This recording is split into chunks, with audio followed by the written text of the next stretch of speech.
Ayan, nag-ulan na naman ngayon dito sa General Santos City. Maulan ngayon. Ano ngayon? September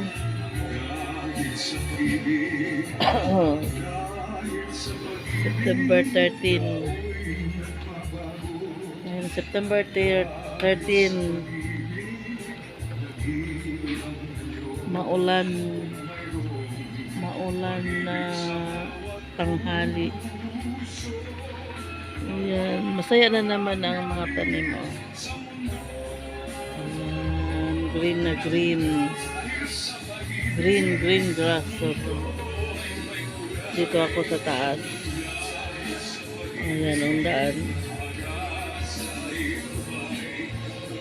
basang basa